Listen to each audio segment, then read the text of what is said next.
Bonjour.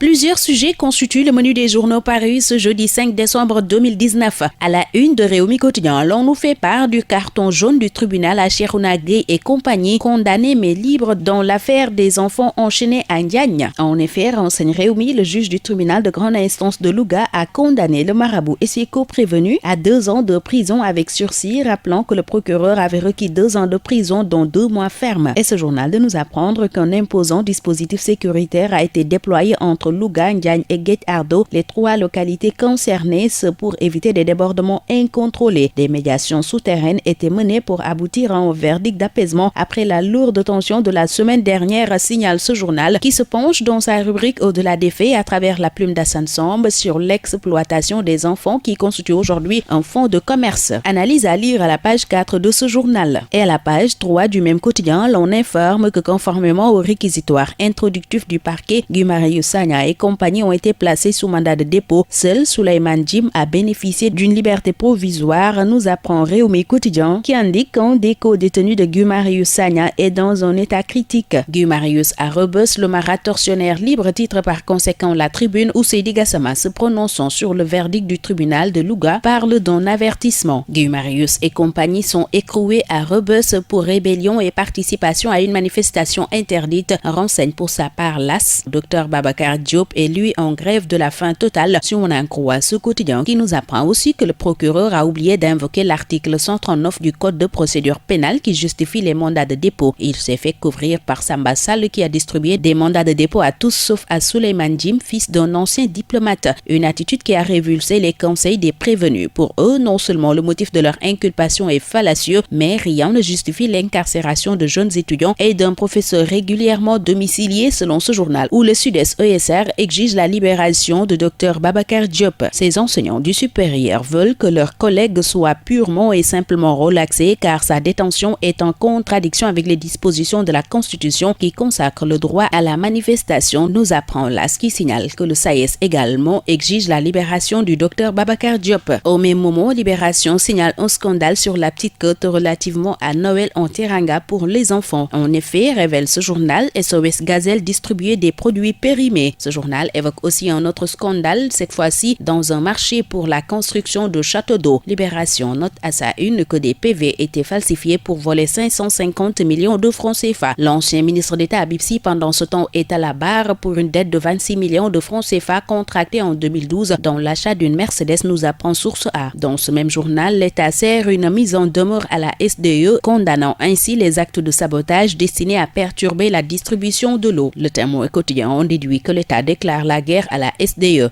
Dans ce journal, l'État menace de sévir contre les agents de la SDE et indexe la direction de la société, sommet de prendre ses responsabilités. Et dans le quotidien LAS, Serigne Mbaye Thiam brandit le sabre contre les travailleurs grévistes de la SDE. Au même moment, dans Sud Quotidien, Macky Sall exhorte le personnel d'Air Sénégal à la rigueur. C'était lors de la réception de l'avion A330 Neo, rapporte ce quotidien. Dans Source A, le même Macky Sall soutient qu'il faudra bientôt ajouter 8 nouveaux Airbus A300 Neo. Wade et Niasse, pendant ce temps, se retrouvaient chez Senghor pour la présentation de condoléances suite au rappel à Dieu de son épouse Colette. Dans l'AS, c'est Maître Abdoulaye Wade qui raconte le président Poyette, informant que Senghor lui avait proposé le poste de vice-président du Sénégal. Et le Témoin quotidien rapporte le long témoignage du président Abdoulaye Wade sur la défunte épouse du premier président de la République du Sénégal. L'influence d'Israël en Afrique est le sujet principal de Dakar Times qui s'intéresse à la géopolitique internationale. Ce journal signale qu'unis, les Africains ont une force et une influence incroyables dans les plus grandes instances de décision du monde. Beaucoup de grandes puissances dans le monde semblent l'avoir compris et intégré, contrairement aux Africains eux-mêmes. Sadio, lui, a cloué le bec au mauvais électeur du Ballon d'Or. Il a planté un but et a délivré 2 passes en or, rapporte Source A. Liverpool a écrasé Everton 5-2 et Mané était à la création et à la finition, fait savoir Stade, le quotidien du sport. Dans le quotidien des arènes sénégalaises Sunu Lamb, l'on nous apprend que l'affiche Gris-Bordeaux Bombardier est démarchée et la Mauritanie a été choisie pour abriter la revanche. Revenons dans Réumi Quotidien pour terminer. Ce journal fait zoom sur l'animateur de Réumi FM Djilider, nominé à la 5e édition de Galsen Hip Hop Awards. L'animateur de la Radio du Bonheur, qui est en compétition avec 5 autres, se raconte à la page 3 de ce journal où nous bouclons ce tour des quotidiens. Très bonne lecture, excellente journée à tous.